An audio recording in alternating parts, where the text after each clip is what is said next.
Bom dia, meus irmãos. Bom estarmos na casa do Senhor para louvar o seu santo nome, agradecê-lo por uma semana que nós tivemos, né? Graças a Deus, uma semana com toda a proteção que Deus nos deu, tudo que Ele tem derramado, né? Todas as bênçãos derramadas em nossas vidas. E nós vamos fazer a leitura no Salmo de número 40. Vamos ler os versos de 1 a 5. Peço à igreja que se coloque de pé, aqueles que estão nos acompanhando remotamente, que possam também abrir sua Bíblia no Salmo de número 40, versos de 1 a 5.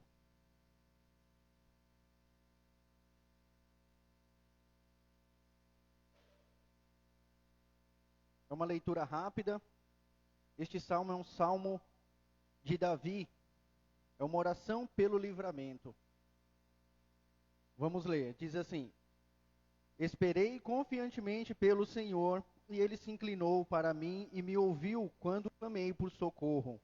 Tirou-me de um poço de perdição, de um tremedal de lama, colocou-me os pés sobre uma rocha e me firmou os passos. E me pôs nos lábios um novo cântico, um hino de louvor ao nosso Deus. Muitos verão essas coisas, temerão e confiarão no Senhor. Bem-aventurado o homem que põe no Senhor a sua confiança, e não pende para os arrogantes, nem para os afeiçoados à mentira. São muitas, Senhor, meu Deus, as maravilhas que tens operado, e também os teus desígnios para conosco. Ninguém há que se possa igualar contigo. Eu quisera anunciá-los e deles falar, mas são mais do que se pode contar. Amém. Vamos orar? Santo Deus, amado Pai, obrigado, Senhor, por nos permitir estar na Tua casa, por nos permitir, Senhor, ter a Tua palavra em nossas mãos. Nós somos muito felizes, ó Deus, nós somos bem-aventurados, porque o Senhor se deu a conhecer a cada um de nós, o Senhor livrou os nossos corações, e o Senhor nos faz felizes, debaixo das Tuas asas, debaixo da Tua proteção. Nós queremos, ó Deus, Te agradecer por cada um que está presente aqui na Tua casa, aqueles que não puderam comparecer, que nos acompanham remotamente, que o Senhor guarde os seus lares, que o Senhor proteja as suas vidas e principalmente, ó Deus, guie as suas almas conforme a Tua palavra. Nos ensine, ó Deus, mais uma vez, e nós queremos, ó Deus, Te louvar neste dia. É o que nós Te pedimos e Te agradecemos, em nome de Jesus. Amém. A igreja pode se assentar? O salmista ele diz, né? Esperei confiantemente pelo Senhor e Ele se inclinou para mim e me ouviu. E o verso 4 diz, bem-aventurado o homem que põe no Senhor a sua confiança. Nós que estamos passando agora por esse momento dessa pandemia, né? Ela tem sido o tópico, né, de muitos estudos, de muita coisa, né? A questão da pandemia. E nós que somos cristãos, nós que somos filhos de Deus, nós temos que ter essa confiança, como o salmista diz, bem-aventurado o homem que põe no Senhor a sua confiança. É claro que Deus, Ele guia toda a humanidade, Ele guia toda a sua criação, mas aqueles que confiam no Senhor, Ele tem um olhar especial, Ele cuida de forma especial, Ele zela por esses. E nesse momento de pandemia, nós vemos que Deus ele tem protegido a sua igreja. Ele tem guardado os seus filhos. Nós vemos muitos sendo levados, né? Deus finda a vida de muitas pessoas, né? Ele tem, não tem os seus dias, os nossos dias eles são contados. Então, quando chega o momento, Deus nos recolhe, Deus nos leva para si, ou cada um para o seu destino, conforme diz a Bíblia. Aqueles que creem em Deus, que são seus filhos, estarão com Deus no reino dos céus, e aqueles que não sofrerão o ranger de dentes. Né? E Deus ele tem guardado a sua igreja, Ele tem nos guardado porque nós confiamos no Senhor. Nós seguimos os desígnios que Deus tem feito para nós, e nós vemos também que Deus tem colocado muita ciência na mão dos homens para proteger também as nossas vidas. Nós não podemos ser contra a questão de nos cuidarmos, de nos prevenirmos num momento como esse, né, de zelar pela saúde, numa questão de saúde pública, de nos mantermos afastados, como nós estamos, todos com máscaras, né, se protegendo, mas Deus, ele nos dá a confiança de que estando nele, ele vai nos guardar. O perigo, ele vai chegar ao nosso lado, ele vai estar perto de nós, mas não nos atingirão. E Deus, ele nos tira de um poço da perdição, isso já é referente às nossas almas, que Deus, ele nos tira do pecado e nos traz para a sua maravilhosa luz. E bem-aventurado o homem que põe no Senhor a sua confiança. E ele pôs nos lábios desses, nos nossos lábios, aqueles que confiam no Senhor, um novo cântico, para cantar a ele louvores, exaltar o seu santo nome. Davi, quando ele voltava das guerras, que eles voltavam vitoriosos, o povo de Israel, quando voltava, eles cantavam ao Senhor, eles agradeciam ao Senhor pelo que o Senhor tem feito. E nós temos que louvar ao Senhor por tudo que ele tem feito nas nossas vidas. São incontáveis as coisas que Deus faz. Tudo aquilo que ele já tem feito por nós nesse dia de hoje.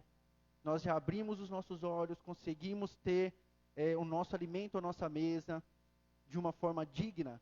E essa forma digna, ela é através do entendimento que Deus tem nos dado, a capacidade para o trabalho, a força para o trabalho. Então nós temos que agradecer tudo isso a Deus e cantar os seus louvores. E eu vou pedir à igreja que se coloque de pé e nós vamos cantar ao nosso Deus: estamos aqui para te adorar.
faltará. Tudo que Deus tem feito por nós, tudo Ele tem nos suprido. O nosso Deus, Ele é excelso, Ele é grande. Como diz aqui no verso, deixa eu ver aqui,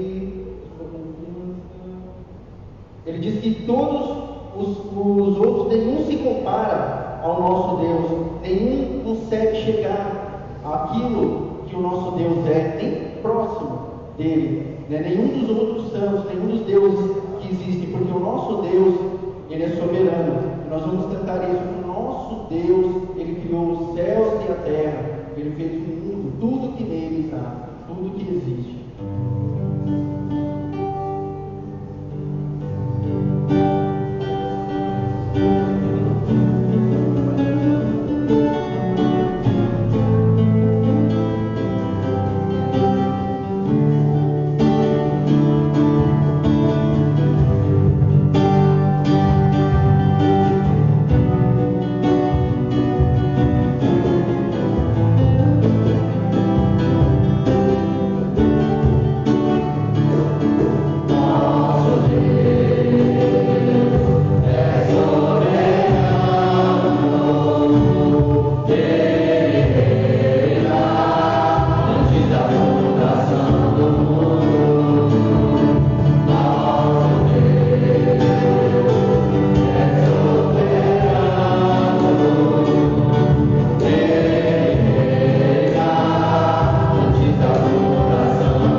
separado, o ser foi separado para louvar o nome do nosso Deus, e nós vamos cantar todo ser que vive.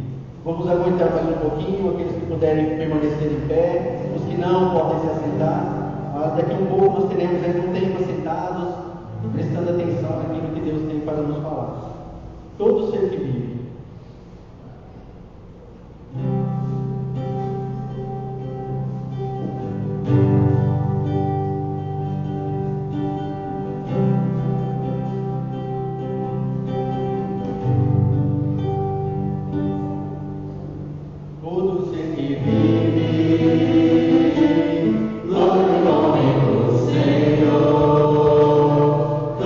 Criatura se derrame.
nome do Senhor. Vamos fazer uma oração. Eu vou pedir ao nosso irmão Orlando, eleve a Deus uma oração, agradecendo pelo privilégio de cantarmos os seus louvores, que Ele receba os nossos louvores e que também fale através do pregador aos nossos corações. Santo Deus, Pai amor, agradecemos por essa manhã tão esplendorosa e maravilhosa que o Senhor nos concede, a oportunidade de estarmos louvando esse privilégio grandioso. Peço, Senhor, ouça esses louvores, Senhor, abraça, Pai, que em nossos corações o Senhor possa fazer morada também. Nesse momento, Pai, estamos aqui reunidos na esperança de estarmos em comunhão uns com os outros e, através da vossa palavra, Senhor, possamos ser pessoas cada vez mais instruídas sobre as vossas verdades. Te pedimos, Senhor, abençoe, Pai, tudo isso que o Senhor tem a nos falar aos nossos corações através do teu servo, que irá trazer essa santa verdade, essa santa palavra. Por favor, Senhor, abre os nossos ouvidos, os nossos corações, para que nós possamos, Pai, estarmos cada vez mais envolvidos nessa fé que o Senhor nos abençoou tão grandemente. Muito obrigado, Pai. Em nome santo de Jesus. Amém. Amém. A igreja pode se assentar. A palavra está com o pastor.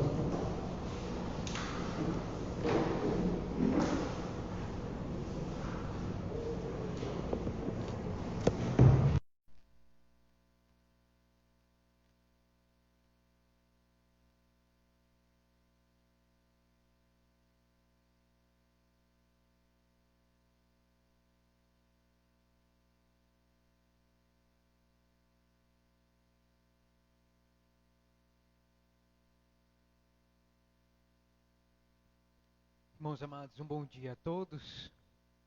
Que a graça e a paz de Cristo reine no coração de cada irmão e irmã aqui presente. Amém. É uma alegria vê-los aqui nesta manhã. Nós estamos reunidos ainda enquanto podemos, né? O Senhor tem nos agraciado de vir à igreja. E pela parte da manhã, no domingo, nós estamos fazendo a exposição do livro de Gênesis, amados irmãos. Estamos na metade desse livro, no capítulo de número 25, e iniciamos essa dobradiça do livro de Gênesis, quando expomos o capítulo de número 23, né, a dobradiça da metade do livro começa no capítulo 23 com a morte de Sara. No capítulo de número 25, nós acompanhamos a morte de Abraão. Vimos o seu testamento. Esse homem que andou pela fé nos deu prova, irmãos, de como é que nós devemos seguir as pisadas, né, daqueles que vivem pela fé com o pai Abraão. E, continuando a exposição do capítulo de número 25, nós vimos a descendência de Ismael, que é a descendência dos filhos naturais. O apóstolo Paulo, ele vai interpretar o Antigo Testamento, irmãos, e nos ensinar em Romanos capítulo de número 9 e Gálatas capítulo de número 4, que Ismael e Isaque, eles são figuras espirituais. Eles apontam para realidades espirituais. E nós vimos então a descendência de Ismael, que são os filhos naturais de Abraão. E isso aponta, diz o apóstolo Paulo, para o primeiro nascimento do cristão. Né? Nós, irmãos, nascemos neste mundo, mas quando Cristo opera em nosso coração, há um novo nascimento pelo Espírito, e nós nascemos de maneira sobrenatural como Isaque. Isso aqui é importante, irmãos, nós frisarmos, porque Deus ele está nos ensinando aqui uma lição teológica. Não basta você somente nascer na carne. Você tem que nascer do Espírito. E essa é a lição teológica que nós estamos aprendendo aqui. Quando nós nascemos, nós somos naturais, nós somos carnais, nós somos o Ismael, nós somos os filhos na carne de Abraão. Mas quando Deus opera no nosso coração pelo Espírito, nós nos tornamos Isaac. Nós nascemos de novo. Nós somos agora filhos da promessa. E nós herdamos, irmãos, a promessa de Deus. Enquanto Ismael, ele vai receber as bênçãos desta terra, nós vimos, né, no domingo passado. E é por isso que nós não devemos ter inveja nenhuma das pessoas mundanas que são prósperas nesta vida. Porque elas recebem as coisas naturais desta vida. Mas nós devemos agradecer a Deus, porque nós somos chamados em Isaac, filhos da promessa, filhos de Abraão, e nós vamos herdar coisas extraordinárias, irmãos, maravilhosas, que nem olhos ouviram, nem ouvidos ouviram o que Deus preparou para nós. Por isso, né, Ismael, ele nasce escravo. Isaac nasce da livre. Né? Ismael é filho da escrava. E Isaac, ele é filho da livre, de Sara. E nós então aprendemos que a descendência aqui de Abraão continua. Né? Por isso essas descendências estão sendo descritas. Depois de Abraão, o pai na fé, essas descendências continuam até o dia de hoje. Nós temos que ter isso claro na nossa mente. Há duas linhagens, há duas descendências, uma natural e uma sobrenatural. E nós temos então, né, que agradecer a Deus, porque essa fé, dessa linhagem sobrenatural, tem chegado até as nossas vidas hoje. Imaginem, irmãos, cada geração ter que, de novo, inventar a roda, de novo, produzir um alfabeto, de novo, descobrir a eletricidade. Imagine isso. Então nós temos que ser gratos a Deus, porque nós somos da linhagem de Isaac. E essa fé, essas verdades teológicas, né, esse aprendizado na fé que passou do pai Abraão para Isaac, passou para Davi, o rei Davi, trouxe o Senhor Jesus Cristo, né, e a igreja ela tem continuado nessa caminhada de fé, né, de maneira sobrenatural até os dias de hoje. Então, a descrição dessa genealogia, irmãos amados, ela tem um porquê. É justamente isso. Comunicar à próxima geração, aqueles que estão vindo, a mesma fé, a mesma teologia, a mesma maneira de cultuar a Deus. Então, Isaac está recebendo isso do seu pai Abraão. Eu queria que você notasse isso. Os filhos naturais, eles são rejeitados. Ismael é rejeitado. Isaac, ele é abençoado. Ele é o herdeiro da promessa. Ele recebe todas essas coisas. O contexto, então, do capítulo de número 25, nós vamos entrar agora na próxima sessão, que é do verso 19 até o verso 26. O contexto é a descrição do cumprimento das promessas feitas a Abraão e Agar, se cumprindo na vida de Ismael. Nós vimos isso domingo passado. Ismael é abençoado, dele procedem 12 reis, 12 nações nascem de Ismael, porque ele está ligado biologicamente a Abraão, ele é abençoado, tem prosperidade. Os ismaelitas, eles vivem do comércio, granjeiam, desde aqueles dias, grande prosperidade, até os dias de hoje.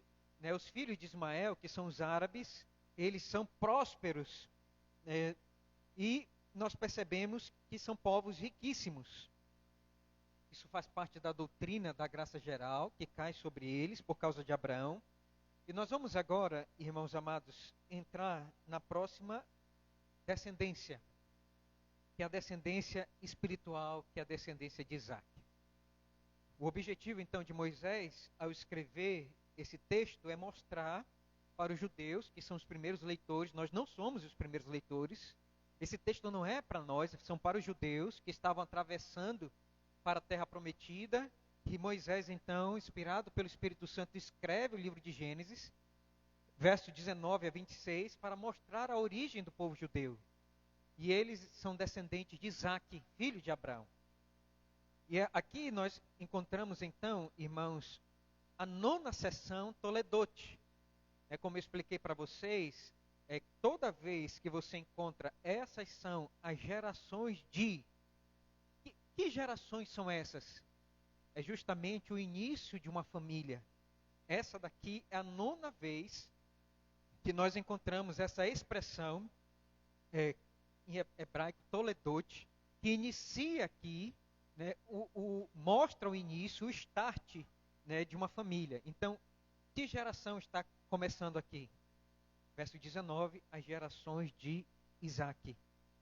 Nós vamos ver aqui que Moisés, então, tem por objetivo nos mostrar, né, que a geração de Isaque, ela era estéril, né? Rebeca era estéril, verso de número 20, nós vamos encontrar isso. Nós vamos perceber, então, aqui que Deus abençoa, né, o homem, né, o sacerdote, aquele que é o chefe e que fez pacto com Deus. Ele abençoa, então, a oração de Isaque. Ele ouve a oração de Isaque. A sua esposa, ela, então, concebe. E nós vamos ver aqui também que desde do ventre havia uma luta entre as crianças, né, uma luta intrauterina. As crianças brigavam no seu ventre. E Moisés aqui então descreve que Deus está anunciando que de Rebeca nasceria 2 grandes nações. Quais são essas nações? Vocês são bons de Bíblia? Edom e Israel. Perceba então, esse é o objetivo de Moisés. E eu queria então dividir o texto, irmãos, de maneira didática, para que vocês percebessem essas divisões. O texto ele vai caminhando, e de maneira natural a história vai tendo pausas e vai nos mostrando aqui a progressão. E eu queria que você notasse comigo então. A primeira divisão está aí, verso 19 a 21, né? Uma descendência ameaçada. Nós vamos ver isso. Por que essa descendência ela está ameaçada? O texto vai explicar, verso de número 19 a 21. Segunda divisão está do verso 22 a 23, anote isso para você não esquecer. Uma descendência dividida. Ela vai se afastar, ela vai se dividir. E nós vamos perceber isso aí, o texto também vai nos explicar isso. E por fim, nós vamos finalizar o texto. Deus vai nos mostrar aqui que a descendência ela vai ser transferida.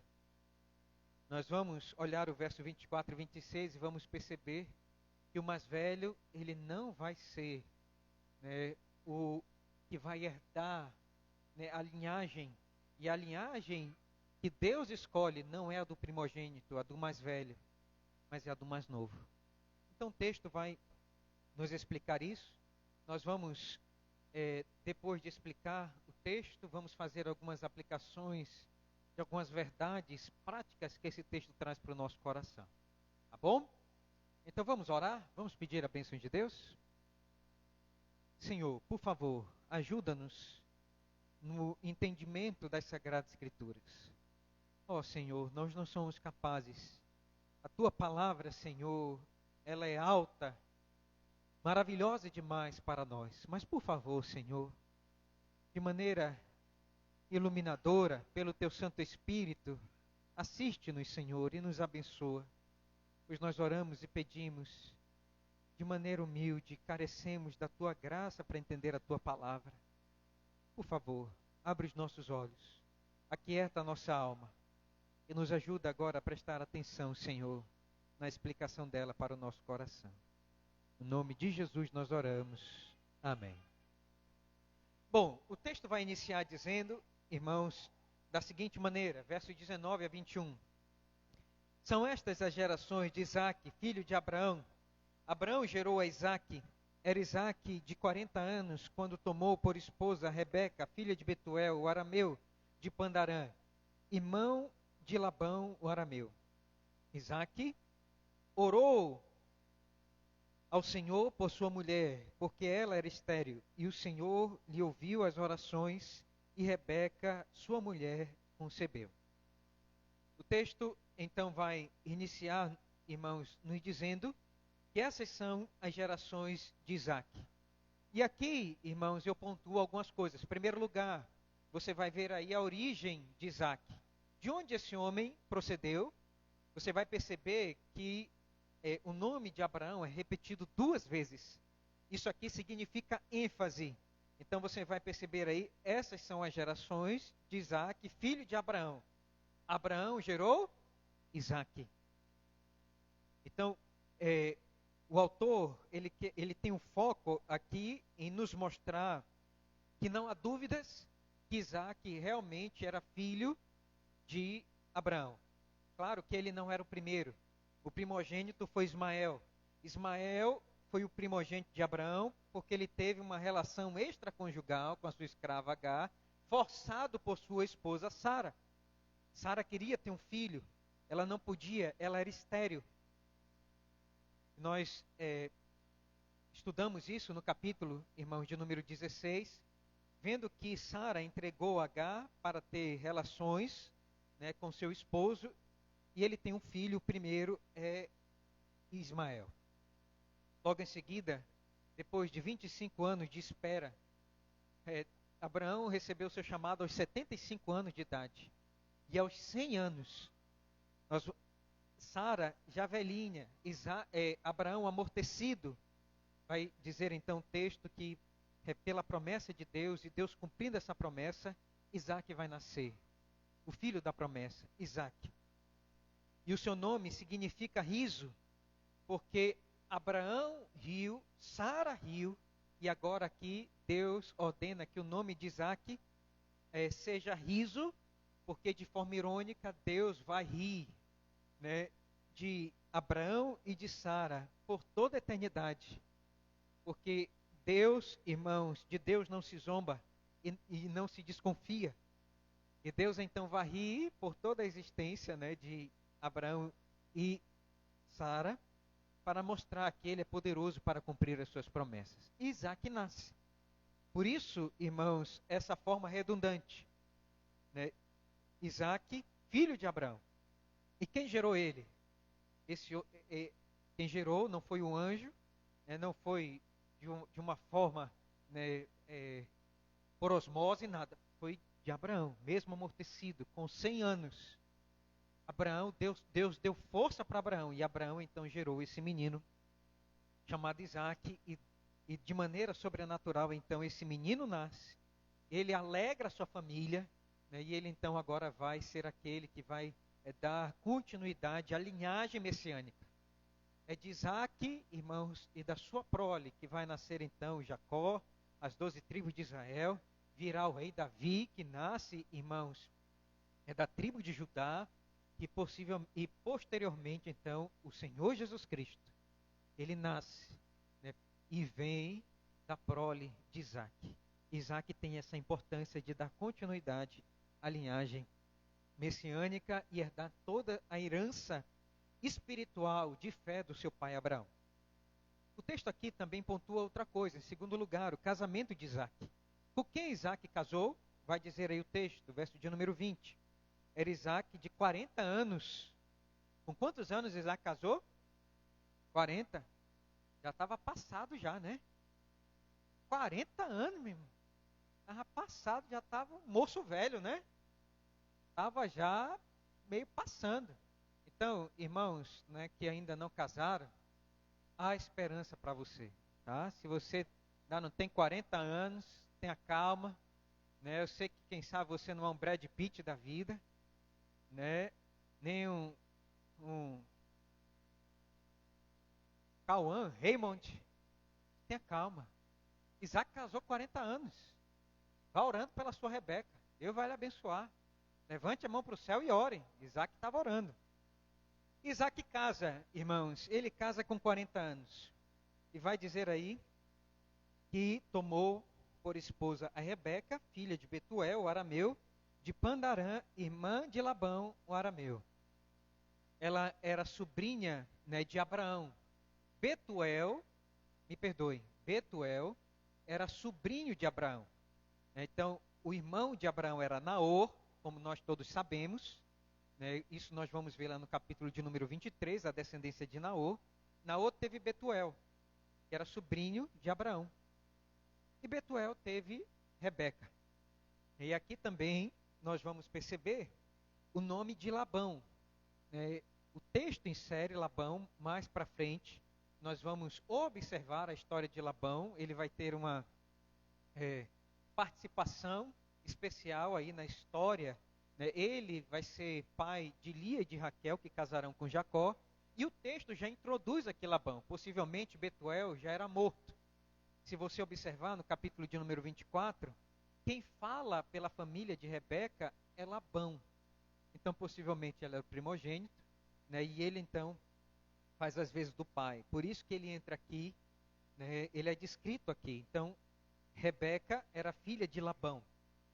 Então, Isaac casou com esta moça. No capítulo de número 24, nós acompanhamos esse casamento. Deus orientou Abraão a mandar buscar esposa para Isaac. Não podia ser das cananeias, não podia ser das idólatras, dessas mulheres perversas, que têm uma vida mundana. Não podiam ser mulheres que adoravam outros deuses, outros ídolos. Ele tinha que buscar da mesma parentela. Então percebam a importância de se casar na mesma fé. Os jovens têm que observar isso. E aí então, Deus guia pelo seu anjo, ouve a oração do servo e traz Rebeca, lá da Mesopotâmia, lá de Pandarã, quase 800 quilômetros de distância, 30 dias de viagem. Essa mulher volta, ela vem. E quando ela chega, irmãos, ela então abraça, beija, se casa com Isaac. E aqui, irmãos, nós vamos iniciar o drama desta família. Olha o drama desta família, todo o drama está aqui. Verso de número 21. Qual foi o drama que essa família passou? Por isso que a descendência está ameaçada. Por que está ameaçada? Verso de número 21. Isaac orou ao Senhor por sua mulher, porque ela era estéril. Irmãos, Deus orienta Abraão a mandar o seu servo, que anda quase 40 dias, 800 quilômetros. Esse servo encontra essa mulher no poço. Essa mulher dá água para ele e para os seus camelos. Fala com os seus familiares. Essa mulher é liberada para sair de casa, andar 800 quilômetros para casar com Isaac. E quando casa, que eles começam a ter a vida conjugal, passa 1 ano, 2 anos, 3 anos, 4 anos, e essa mulher não tem filhos. Parece, irmãos, que a descendência messiânica está ameaçada. Irmão, com quantos anos Isaac casou? 40 anos. Sabe com quantos anos Isaac e Rebeca foram ter filhos? Olhem comigo o verso de número 26. Com quantos anos? Vamos ler todos juntos? 60 anos. Isaac, irmãos, orou por Rebeca durante 20 anos. Se você ler o texto de forma apressada, parece que Isaac orou e ela concebeu. Mas não foi assim. Foram 20 anos de espera. Quantos anos Abraão esperou por Isaac? 25 anos. Tal pai, tal filho. Aqui, irmãos, o foco é nos mostrar, essa é uma verdade teológica, que o texto de Gênesis quer nos mostrar. Todas as mulheres da descendência messiânica, elas eram estéreis. Sara era estéril. Rebeca era estéril. Raquel era estéril. Todas as mulheres, irmãos, da descendência messiânica, elas eram estéreis. Isso aqui quer nos mostrar uma verdade. Isso aqui, irmãos, quer nos impingir uma verdade. E você tem que entender isso. Quem traz à luz filhos para a descendência messiânica, para a descendência dos salvos. Quem é? É a força da carne? Não. É Deus. Vocês querem uma prova disso? Olhem comigo, por favor, Gênesis capítulo de número 16, verso de número 2. Olha o que o texto diz aí, por favor. Gênesis 16, 2, diz assim: E disse Sarai a Abraão: Eis que o Senhor tem me impedido de dar à luz filhos. Toma, pois, a minha serva, e assim me edificarei com filhos por meio dela. E Abraão anuiu ao conselho de Sarai. Percebam, irmãos, o desespero desta mulher que sabia que o Senhor Deus, quem é que tinha impedido ela de ter filhos? Ela vai dizer claramente: o Senhor me tem impedido. E aí essa mulher, no seu desespero, toma outros meios que vai trazer grandes problemas para sua casa, que foi o nascimento de Ismael, o filho da escrava. E o texto vai continuar, o livro de Gênesis vai continuar nos ensinando essa verdade. Abram comigo, por favor, capítulo de número 20, verso de número 17. Vamos ler aí, todos juntos? 20, 17.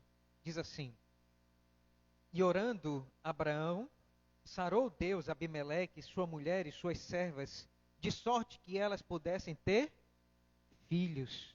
Percebam que é Deus quem impede das pessoas terem filhos, e é Deus também que, através da oração de Abraão, abençoa as pessoas de terem filhos. Deus cerra a madre, e Deus também abre a madre. Quem é que tem o poder de fazer a reprodução humana? Deus. Somente Deus. Capítulo de número 29, verso 32. O livro de Gênesis vai nos ensinar isso.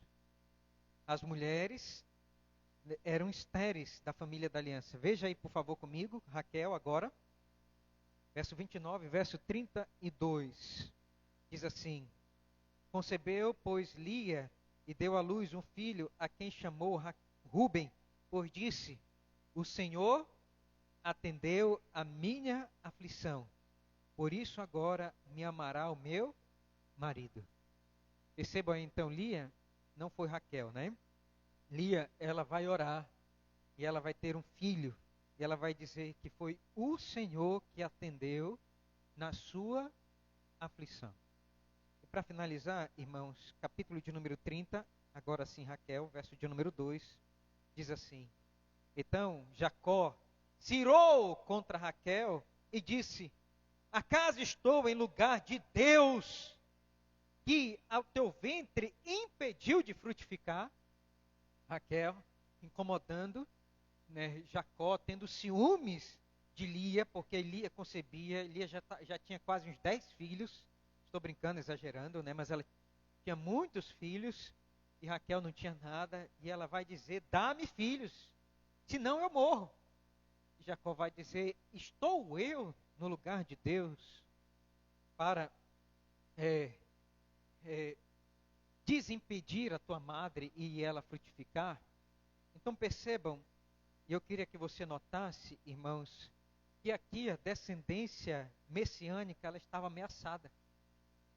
Estava ameaçada. Deus traz essa mulher de tão longe, guia com o anjo, né? Deus, irmãos, faz com que Isaac se case com Rebeca, da mesma parentela, e a mulher não tem filhos. O que Deus quer ensinar aqui? Deus quer mostrar para Isaac e Rebeca que eles deveriam amadurecer, esperar o tempo de Deus. E como eu mostrei aqui para vocês, Isaac orou 20 anos,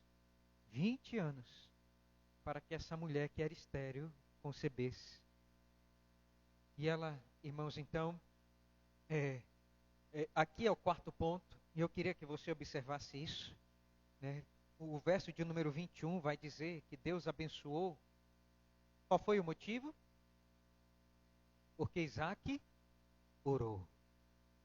Percebam comigo que Deus abençoa a família da aliança através irmãos, do homem da aliança, do filho do pacto. Deus ouviu a oração de Isaac. E Isaac orou ao Senhor. E ele disse: Senhor, o Senhor fez promessa a Abraão. Por favor, Senhor, cumpra. Senhor, eu sei que és tu que faz as pessoas serem férteis, as mulheres serem férteis. Senhor, cumpre a tua promessa. Senhor, por favor, me ajuda a ver filhos nascendo da minha esposa amada. Senhor, eu sei, Senhor, que o Senhor pode fazer todas as coisas. E eu estou esperando no Senhor. E eu vou esperar 10 anos. E eu vou esperar 20 anos, Senhor, se o Senhor quiser. Mas, Senhor, cumpre as tuas promessas. Isaac sabia da palavra de Deus. Isaac, ele ora conforme as promessas de Deus. Ele não ora conforme o seu coração. E ele diz: Senhor, por favor, cumpre aquilo que o Senhor prometeu a Abraão. E vai dizer aí o texto, meus amados irmãos, que depois de 20 longos anos de oração, Yahvé e Elohim, o Senhor Deus, ouviu as orações e Rebeca concebeu. Graças a Deus. A linhagem messiânica não está mais ameaçada. Ela concebeu. Vai ter continuidade. Isso trouxe felicidade à família. Eles se alegraram. Ela vai conceber. Mas interessante, irmãos, é que o texto prossegue. E aí nós vamos ver aqui, em segundo lugar, uma descendência dividida. Parece que a felicidade havia chegado. Quando Rebeca concebeu, imagine a felicidade dessa mulher, 20 anos esperando para conceber. Essa mulher concebe. Mas aí o tormento continua. Olha só o que vai, irmãos, está descrito aí no verso 22 e 23. Vamos ler todos juntos? Os filhos lutavam no ventre dela.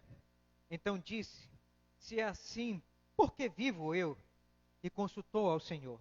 Respondeu-lhe o Senhor: 2 nações há no teu ventre, 2 povos nascidos de ti se dividirão. Um povo será mais forte que o outro, e o mais velho servirá ao mais moço. Irmãos, Moisés, ele está nos mostrando aqui que esses filhos que nasceriam de Rebeca, seriam 2 nações. Rebeca, ela concebe depois de 20 anos de casada. E a sua angústia, a sua felicidade se torna em angústia. Por quê? Em primeiro lugar, os filhos lutavam no seu ventre. O verbo lutar aqui, irmãos, era de uma luta violenta. O ventre de Rebeca se tornou, um ringue de MMA. Era soco e pontapé para todo lado, imagine isso. Os filhos lutando. Quando a mulher está grávida, incomoda, a criança, ela empurra assim, coloca o pé assim, chega a dar para ver o pezinho da criança, Aí a criança vira e se empurra e a mulher se contorce, a barriga vem para cá, a barriga vai para o outro lado, dói, não dói? Agora, imagine 2 crianças brigando. Vai dizer o texto aqui que eles lutavam desde o ventre. E era uma luta violenta. E levou Rebeca a exclamar: se é assim, por que eu vivo? Eu vou morrer logo com esses 2 aqui, lutando dentro do meu ventre. Por que eu estou vivendo? Melhor que eu morra. E o texto, irmãos, aqui diz que ela traz 2 ideias. Essa expressão, se é assim, porque vivo, se é assim, porque vivo eu. Traz 2 ideias. Primeiro, possivelmente, ela disse, se é assim, porque vivo eu, porque ela estava pensando na gravidez, e na luta intrauterina. O que está acontecendo? Será que eu vou morrer? Quais serão as consequências, dessa luta? Será que eu vou morrer? E essas crianças vão morrer comigo? Então, uma primeira ideia dessa pergunta é essa. Outra ideia seria com relação às implicações futuras dessa gravidez. E parece que A ideia do texto é essa. Por isso ela vai consultar ao Senhor. Olha aí o que diz no verso de número 22, parte B. E consultou ao Senhor. Então parece que Rebeca ela queria saber das consequências futuras dessa gravidez. E ela consulta a Deus. Nós não sabemos como ela consultou o Senhor. Se foi através de Isaac, que assim como seu pai era profeta, nós vimos que Abraão, um dos ofícios de Abraão, além de ser pai na fé, era ser profeta e príncipe de Deus. Possivelmente, então, Rebeca consulte a Isaac, que era o homem do pacto, o filho do pacto, e possivelmente aquele homem piedoso que tinha uma relação de oração com Deus. Ela consultou o seu esposo. Ou, em segundo lugar, ela fez uma oração a Deus e Deus falou com ela. Nós não sabemos como foi essa consulta. Fato é que ela faz essa consulta. E ela tem uma resposta de Deus. E essa resposta de Deus, irmãos, vem através de um verso. Aqui nós temos um verso, como se fosse um salmo. E vai dizer aí então que Deus respondeu, aqui, irmãos, de forma profética, né, ampliando o entendimento de Isaac e de Raquel sobre o futuro dessas crianças. Vamos ler aí? Diz assim: 2 nações há no teu ventre, 2 povos nascidos de ti se dividirão. Um povo será mais forte que o outro, e o mais velho servirá o mais moço. Essa, irmãos, é o versinho que Isaac e Rebeca deveriam colocar na guirlanda, na porta de entrada, né, de Esaú e de Jacó. Era o versinho de nascimento deles. E percebam aí qual era o versinho que era para ser colocado na guirlanda, para que eles sempre lembrassem disso. 2 povos há no teu ventre. E esses 2 povos, eles serão fortes, mas eles se dividirão. E o povo mais velho, ele serviria o povo mais moço. Era a profecia. Isaac e Rebeca tomaram essa profecia, colocaram essa frasezinha, né, na geladeira deles, né, lá na porta das crianças, para nunca esquecer isso. Tinha que estar fixado lá. Deus havia profetizado. E que a partir daquele momento, 2 nações se dividiriam, se afastariam uma da outra, porque elas não poderiam viver juntas. Elas se dividiriam, seriam 2 culturas, seriam duas maneiras de fé, de religião. 2 povos nasceriam divididos do ventre de Rebeca. O Senhor, então, concluindo aqui, irmãos, esse ponto, né, então nós vamos perceber que Deus, Ele estava determinando o futuro dos filhos do pacto.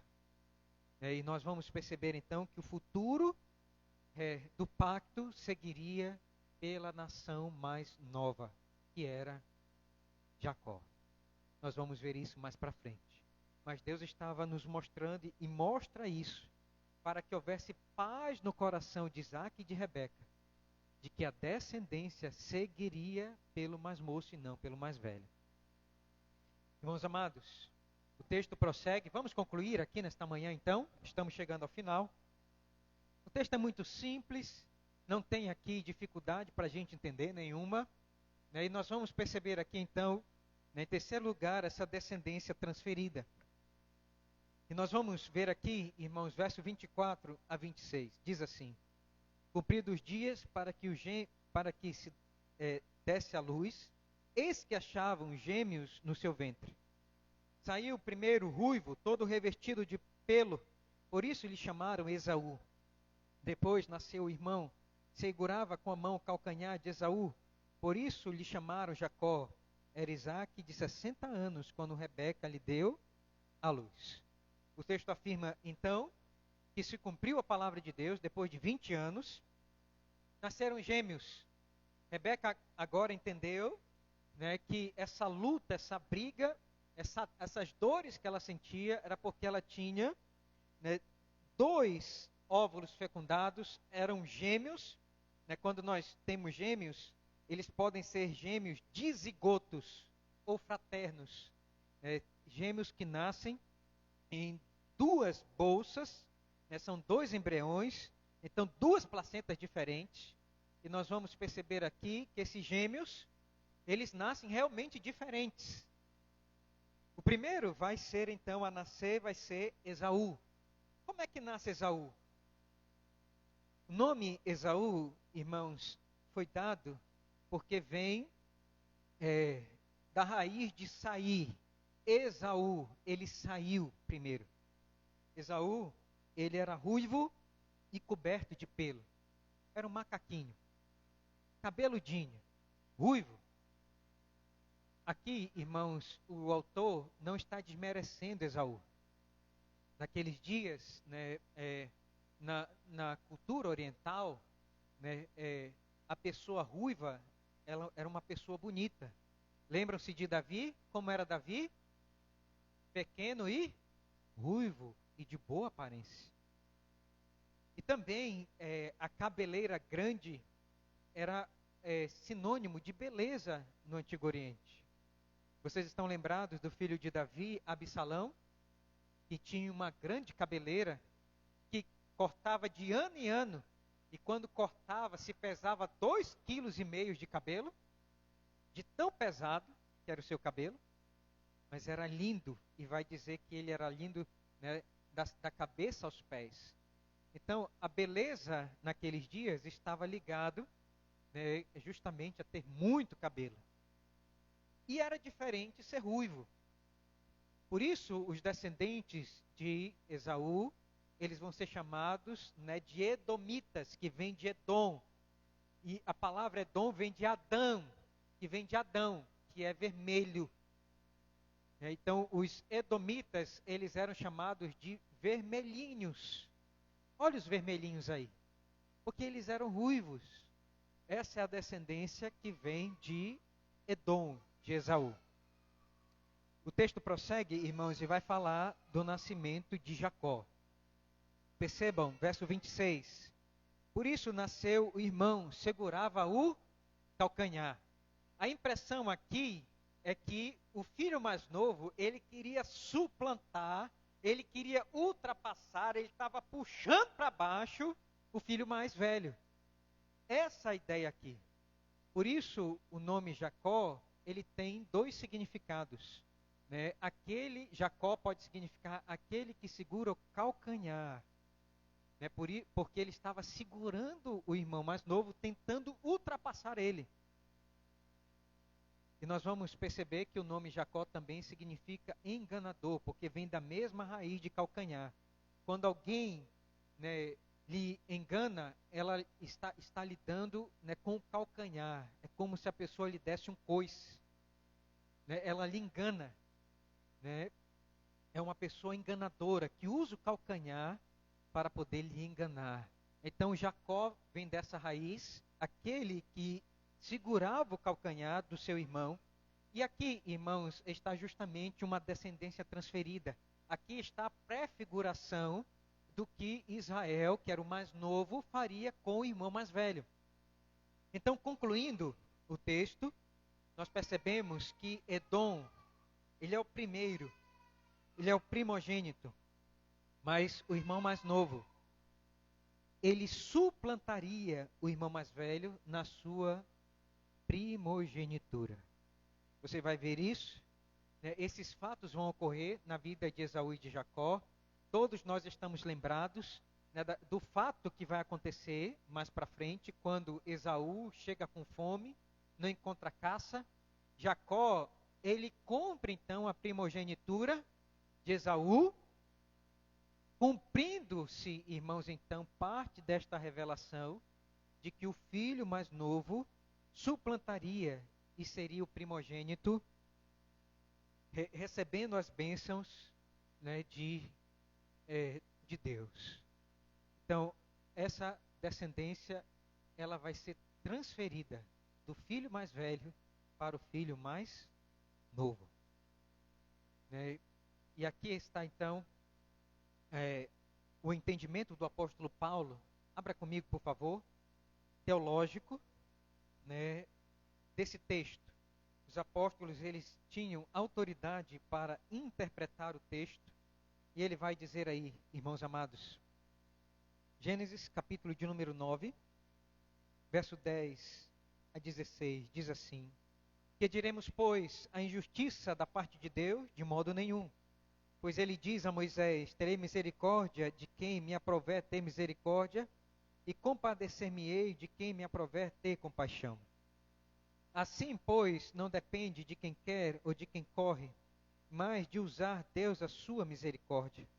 Porque a Escritura diz a Faraó: para isto mesmo te levantei, para mostrar em ti, né, o meu poder, e para que o meu nome seja anunciado por toda a terra.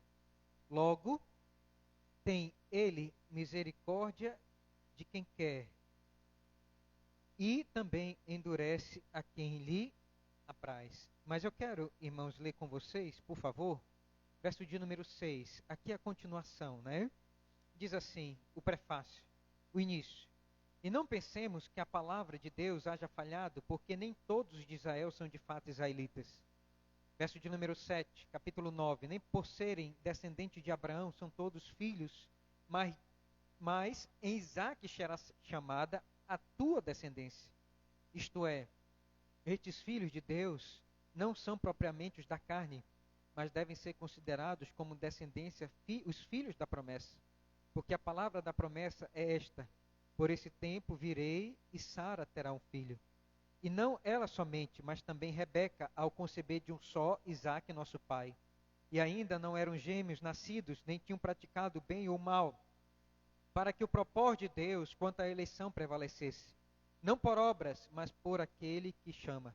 Já fora dito a ela: o mais velho será servo do mais moço, como está escrito: amei a Jacó, porém me aborreci de Esaú. Então, eu quero que você note que a doutrina da eleição, ela está, irmãos, em vigor desde Gênesis. Nós não somos salvos pelas nossas obras. Vai dizer aqui o apóstolo Paulo, verso de número 11, porque a propósito de Deus que prevalecesse a eleição, para que você entenda que você não é salvo porque você é bonito, porque você não comete pecado, porque você pode comprar a sua salvação, como os fariseus queriam, né, sendo pessoas obedientes à lei até o ponto de dar, né, o dízimo das pequenas coisas. Não, você não é salvo porque você é o primogênito. Percebam, irmãos, que a graça de Deus para a salvação, ela não tem méritos humanos. Você não tem mérito nenhum. E é isso que nós devemos reconhecer, nos humilhar, nos arrepender dos nossos pecados, ensinar os nossos filhos, colocar a boca no pó e dizendo: você não pode se salvar, eu não posso me salvar, nós estamos perdidos por causa dos nossos pecados, e o salário do nosso pecado é a morte, e nós vamos pagar até o inferno os nossos pecados. E nós precisamos então, a nós e nossos filhos, colocar a boca no pó e dizer: Senhor, pela tua graça, nos visita em Jesus Cristo, aquele que morreu na cruz do Calvário, o descendente de Abraão. Que o Senhor, por favor, ó Deus do céu, reveja o sacrifício dele na cruz pela humanidade, e que eu seja alcançado, e que a justiça de Cristo me alcance, e que o Senhor, por favor, diante daquele grande dia de juízo, não olhe nas minhas imperfeições e nem nas minhas transgressões, mas que o Senhor me lave, que o Senhor, por favor, me purifique, e que o Senhor, por favor, me cele pelo sangue de Cristo, para que eu seja um eleito de Deus, e eu e a minha família, os meus filhos, possam também, Senhor, receber isso. Porque o Senhor aborreceu Esaú e amou a Jacó. Um amor incondicional. Antes dos tempos eternos, eles não tinham nada. O Senhor resolveu amar Jacó. Por isso, irmãos amados, o apóstolo Paulo vai nos ensinar aqui que os verdadeiros israelitas não são aqueles que descendem da carne, mas sim que nascem pela fé, pelo poder do Espírito Santo em Jesus Cristo. Isso é o que o texto de Gênesis, capítulo de número 25, quer nos ensinar. Quero concluir então, nesta manhã, fazendo algumas aplicações. O que o texto de Gênesis 25, 19 a 26 tem a nos ensinar de forma prática? Eu queria que vocês levassem algumas lições no coração de vocês. Em primeiro lugar, no livro de Gênesis, essa é a lição recorrente. No livro de Gênesis, irmãos, o remédio para a infertilidade humana é a oração. Irmãos, essa é a lição do livro de Gênesis, repetidamente vem nos falar sobre reprodução humana. Deus ouviu a oração de Isaac e Rebeca, ela concebeu. Abraão orou durante 25 anos pelo seu filho Isaac. E Sara concebeu e trouxe riso e alegria para a família da aliança, nascendo um menino. Nós vamos perceber, irmãos amados, que é Deus quem abre e fecha a madre. E essa verdade da soberania de Deus deve apaziguar o coração daqueles casais que não conseguem ter filhos. E você que vai casar, e você pode passar 1 ano, 2 anos, 3 anos, 10 anos, e quem sabe você pode nutrir no seu coração mágoa, rancor, tristeza com Deus. Porque os outros casais têm filhos e você não tem filhos. Você deve descansar na soberania de Deus. Essa é a doutrina que é mostrada recorrentemente por todo o livro de Gênesis. E você deve orar como o salmista, irmãos, nos ensina, né, no Salmo de número 127. Olhe comigo, por favor. Essa deve ser a sua oração. Você não deve orar a Deus dizendo, Senhor, né, me dá filhos, porque os outros têm filhos. Não. Você deve orar com a palavra de Deus. Você deve orar pedindo a Deus que Ele cumpra a sua palavra. Salmo de número 127, meus amados irmãos. Vamos ler todos juntos? Esse é o Salmo da família. Esse Salmo, ele tem muito a nos ensinar, né, como nós devemos orar a Deus. Como é que nós devemos orar a Deus? Verso 3, leiamos. Herança do Senhor são os filhos, fruto do ventre o seu galardão. Como flechas na mão do guerreiro, assim são os filhos da mocidade.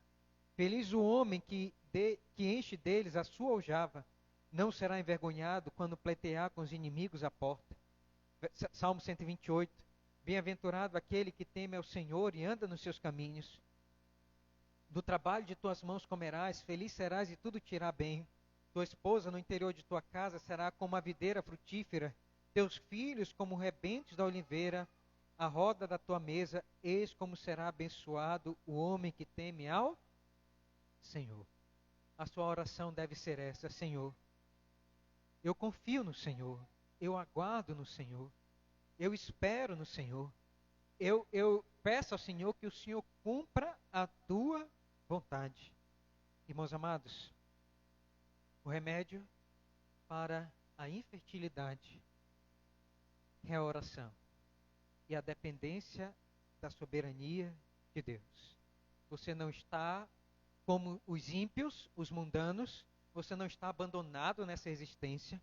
Sua família, se Deus fez você casar, entregou a você um cônjuge, né, não é por um acaso. Deus tem algum propósito com a sua família, e nós não estamos abandonados como os ímpios nas trevas, não. A palavra de Deus vem, e Deus, Ele cuida de mim e de você, Ele cuida da nossa família, cuida da nossa descendência. Deus não é um Deus que está no céu longe, não. Ele desce e visita a madre da sua esposa ou o seu esposo. Ele visita, Ele está cuidando, Ele é um Deus que ampara e Ele é um Deus que ouve a oração dos seus servos.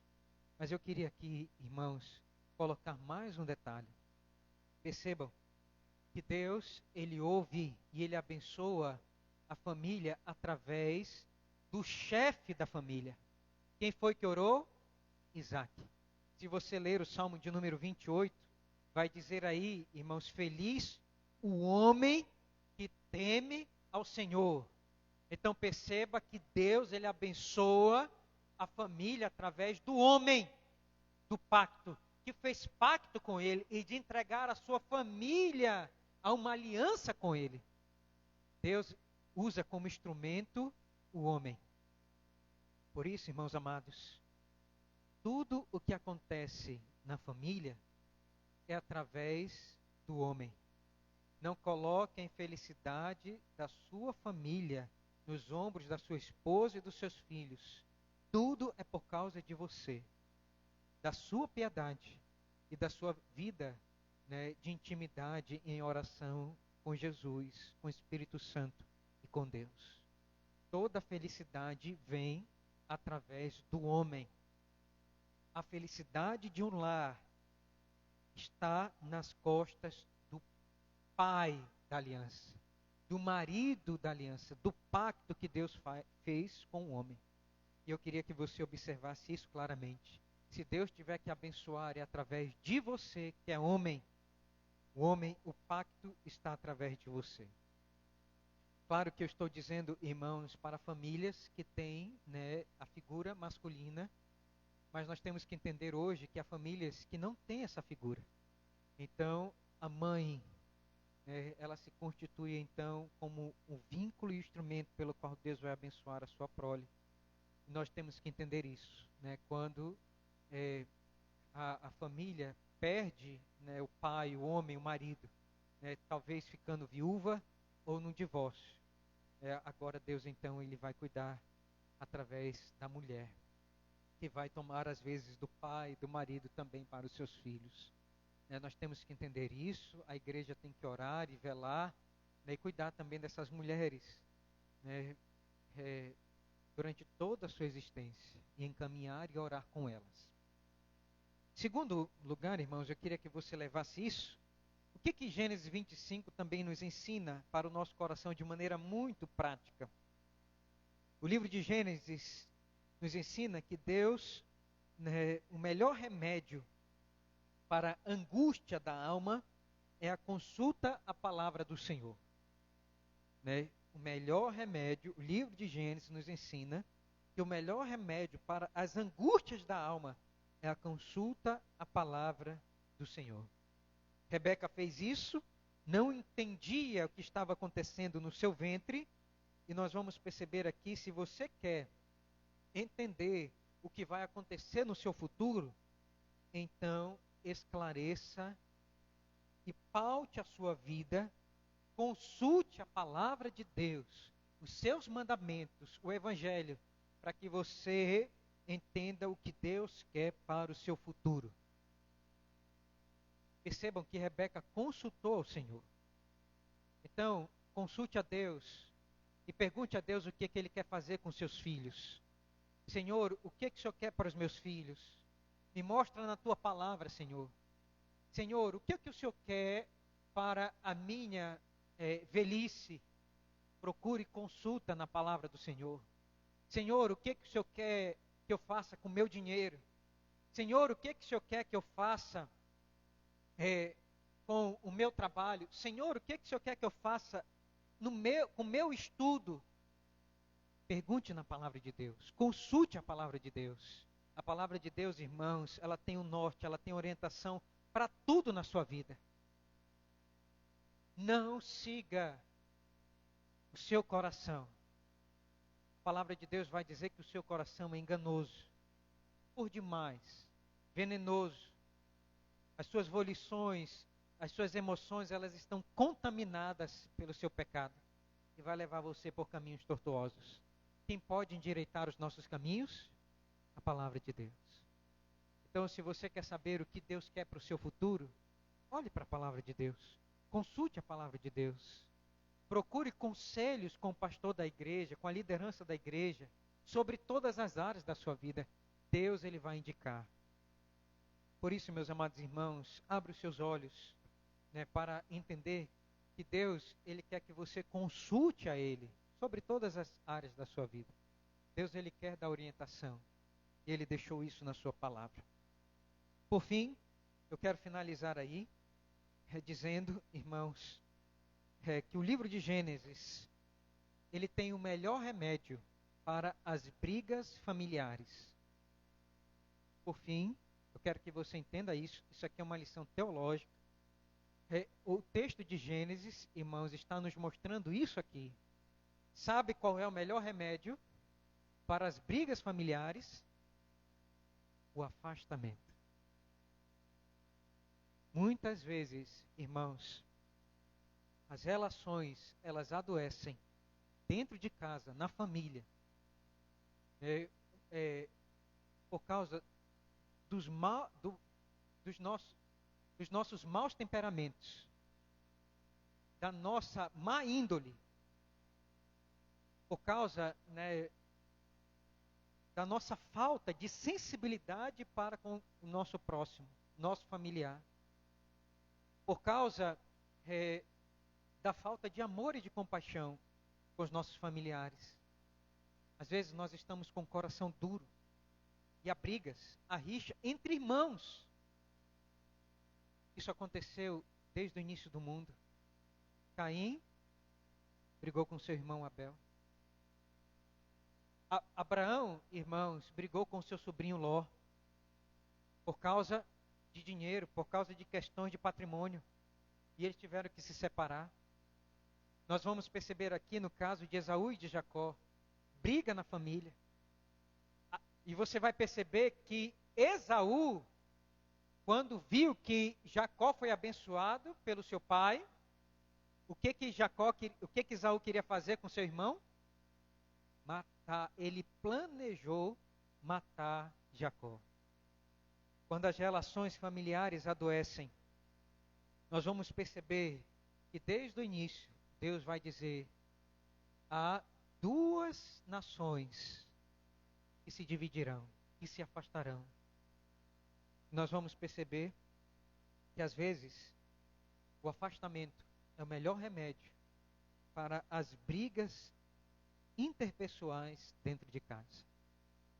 Se afastar é o melhor remédio.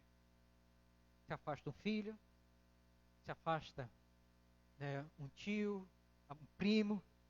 Às vezes é o melhor remédio, irmãos. E aí você vai perceber o que vai acontecer depois de alguns anos. O que é que acontece? Você vai perceber, né, que Jacó e Esaú se abraçam, se beijam, eram irmãos, mas era melhor viver afastado.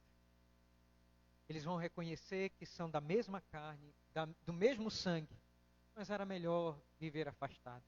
Aí Esaú vai dizer, olha, volta, vem morar comigo. Jacó diz, não. Eu entendo a vida de uma maneira diferente. Deus me deu uma cultura diferente.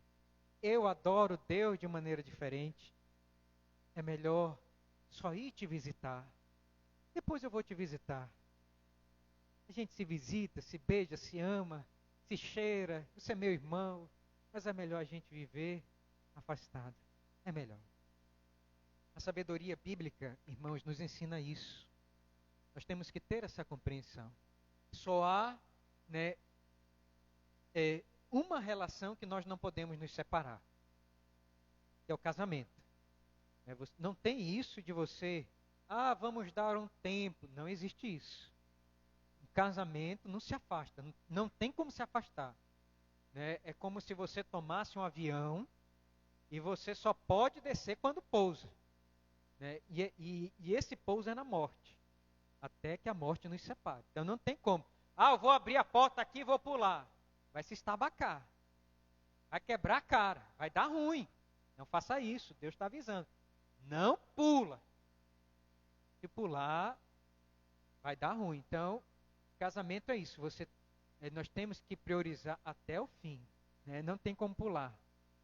Mas os outros relacionamentos, irmãos, familiares, interpessoais, às vezes, para que eles se mantenham sadios, nós temos que nos afastar. afastar. Então, essas são as lições práticas que o texto de Gênesis 25 nos ensina. Quero que você leve isso no seu coração e que você então peça a Deus que lhe abençoe e lhe assista com a sua palavra nesta manhã. Vamos orar? Feche os seus olhos, faça uma oração ao Senhor. Vamos pedir ao Senhor que aplique a sua palavra ao nosso coração.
Obrigado, Senhor amado, pela Tua palavra nesta manhã. Que alegria poder sermos instruídos nas Tuas verdades. Ajuda-nos, Senhor, por favor, a ver, ó Deus do céu, a Tua bênção sobre a nossa casa, sobre a nossa família, Senhor.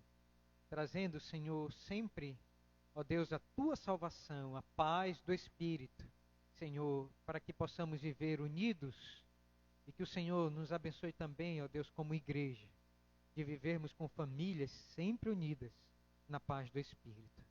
Fica conosco, Senhor, e nos abençoa, no nome de Jesus. Amém. Vamos ficar em pé, irmãos, vamos cantar. Quero consagrar o meu lar a Ti. E enquanto nós cantamos, aqueles que trouxeram, quiserem ter o privilégio de participar do ofertório, podem fazer isso nesta hora.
Que a graça merecida do nosso amado, eterno, o Salvador, maravilhoso e amoroso Senhor Jesus Cristo, o Filho, que o amor do nosso bendito Deus e Pai, que o poder, as comunhões, a comunhão, as consolações do Santo e Divino Espírito, a sua paz, os frutos do Espírito, sejam, irmãos, derramados sobre a nossa vida, hoje e para todos sempre. Amém. Bom almoço, meus amados irmãos, até a noite, às 18h30, Deus assim nos permite.